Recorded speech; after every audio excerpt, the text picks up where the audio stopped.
有的时候，适度让对方绝望，也是一种战略手段。遇到不是那么交心的朋友找你要借1万，你只能借他1000，但你不能直接一上来就说我只能给你1000，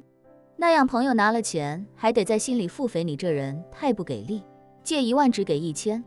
比较符合本土特色的操作模式是，你得先跟朋友说，哥们，我现在比你情况还惨，我在外面借了不少钱，现在都还不上。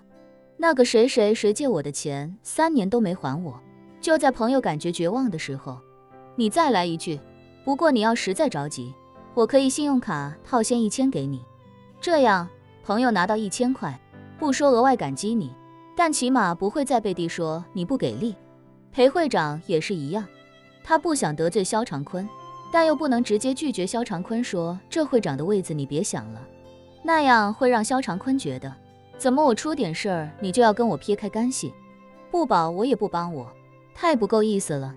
所以他先大大降低肖长坤的心理预期。都这时候了，您还想当会长呢？跟您说实话吧，您能不能留在协会都是个未知数了。这种时候再给肖长坤一点回转的空间，他肯定就会感恩戴德的答应了。此刻裴会长见气氛也烘托得差不多了，肖长坤也确实开始害怕被协会除名了，他才叹了一口气，开口道，长坤啊，咱俩关系这么近，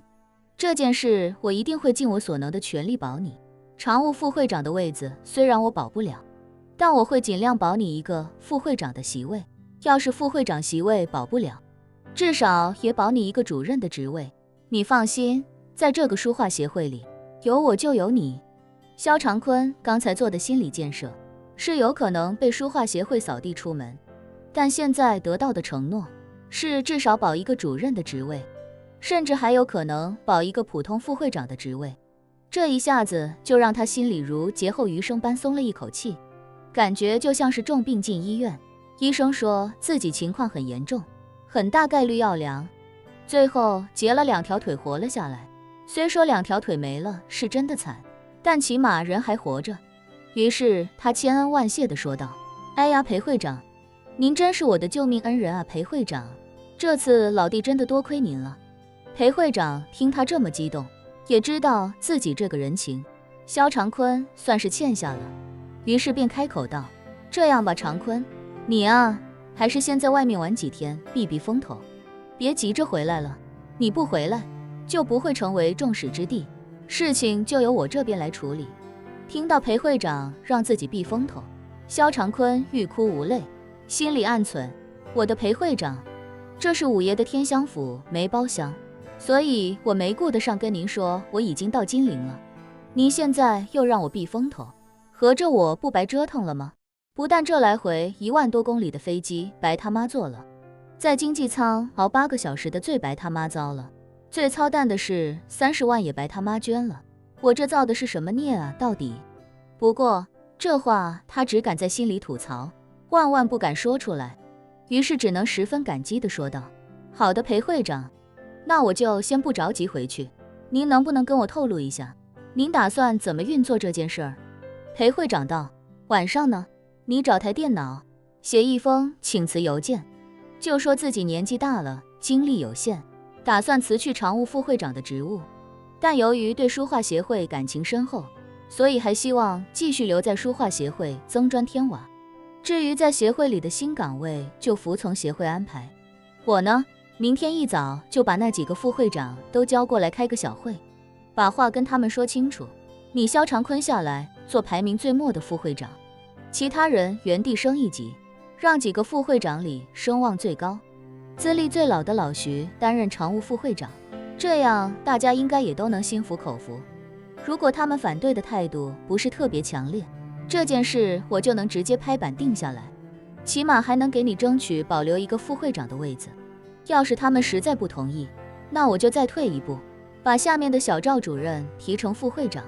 你做小赵主任的位子，小赵那个主任的位子就是给你兜底的，你看如何？肖长坤刚才一度以为自己要从协会滚蛋了，现在听到裴会长给自己兜底一个主任的位子，心里自然没有任何意见，急忙感激地说道，那真是太谢谢您了，裴会长。裴会长也松了口气，笑呵呵地说道：长坤，我好歹也算是你的老大哥，你跟我这么客气做什么？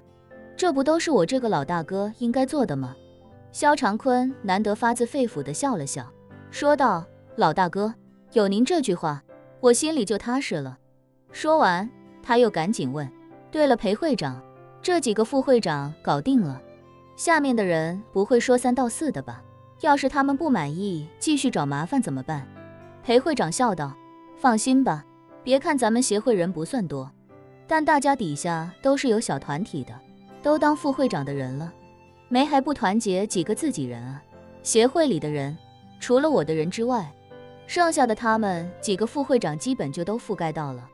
你就把他们几个想象成部队里的班长，咱们这个连里，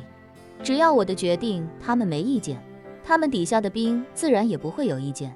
就算有意见，他们几个也会让那些人闭嘴的。萧长坤下意识地说道：哎呦我操，是这么回事啊？那我底下咋就没自己的兵呢？裴会长扼腕道：谁知道你咋想的啊？最开始提你当副会长的时候，你就该从下面团结几个你的自己人，哪知道你一天到晚不在协会待着，净往老年大学跑得一头劲儿，你自己整天泡在老年大学，还怎么给你自己发展心腹？哎，萧长坤恨不得猛抽自己几个嘴巴子，骂骂咧咧地说道：狗日的老年大学，以后再不去了。裴会长嗯了一声，道：等这件事尘埃落定，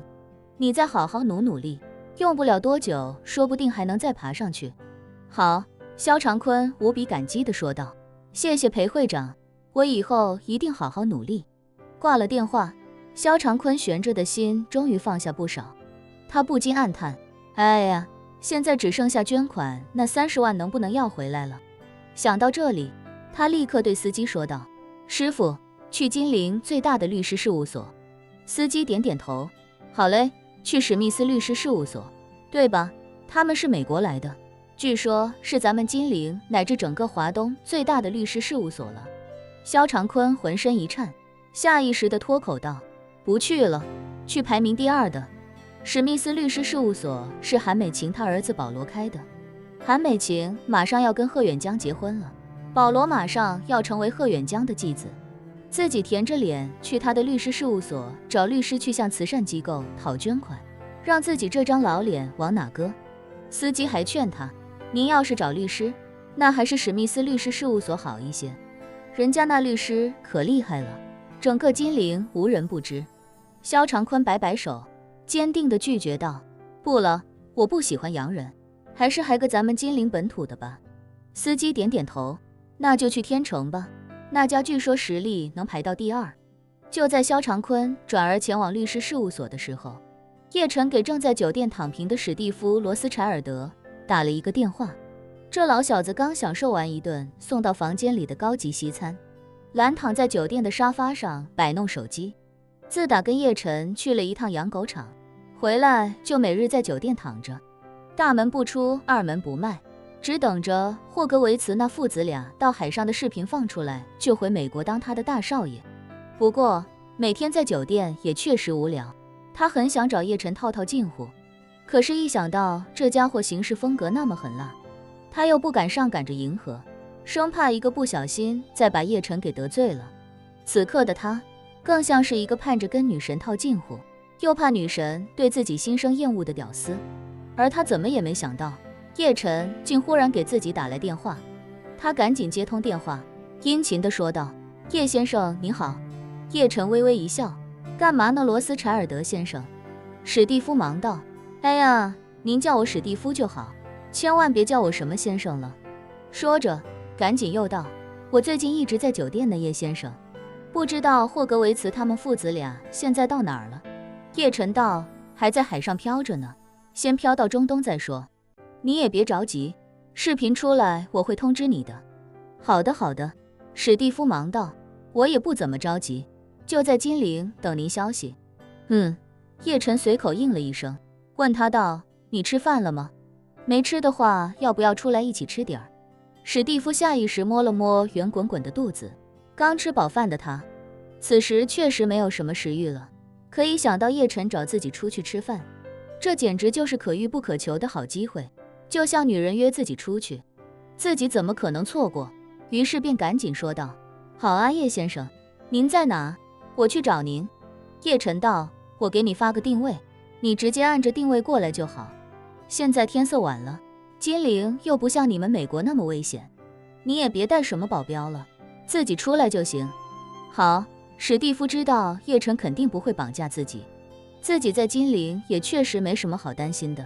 于是便连忙说道：叶先生，您把地址发给我吧，我这就过去。